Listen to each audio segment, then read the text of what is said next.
The Chinese market represents a huge opportunity for Canadians looking to do business in China and expand. With that being said, in this video, I will highlight the major tax implications for Canadians doing business in China. Number 1. Withholding taxes.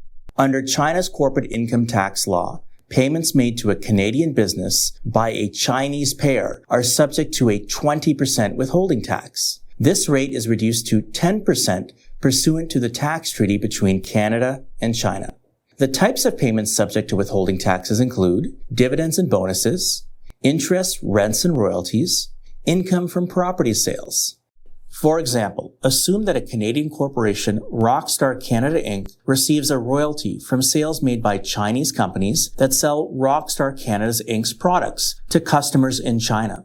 In 2016, Rockstar Canada Inc. earned $1 million in China from royalties. Under the tax treaty, 10% or $100,000 would be deducted as a withholding tax, leaving $900,000 after tax for Rockstar Canada Inc. Number 2, permanent establishment. As a Canadian business owner, you may decide to have a physical presence in China by opening an office in China, a factory, or a branch to gain greater access to the Chinese market. Why does this matter for tax purposes? Under the Canada-China Tax Treaty, a Canadian business that has a permanent establishment in China is subject to a 25% China corporate income tax on business profits derived from that permanent establishment. A permanent establishment includes an office, factory, branch, and/or a construction site.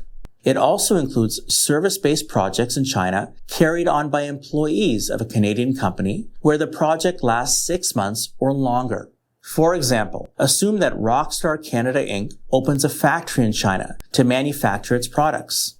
In 2016, the Chinese factory made and sold $400,000 worth of goods. As a result, Rockstar Canada Inc. will be liable for 25% or $100,000 of China corporate income taxes. Number 3, foreign tax credits. Canadian businesses are required to pay Canadian income taxes on their worldwide income, including income from China. As you can see, a double tax problem could arise because Chinese income is being taxed twice, first by China and then again by Canada.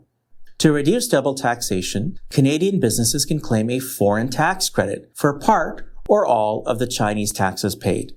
For example, assume that Rockstar Canada Inc. has a Canadian corporate tax rate of 19%.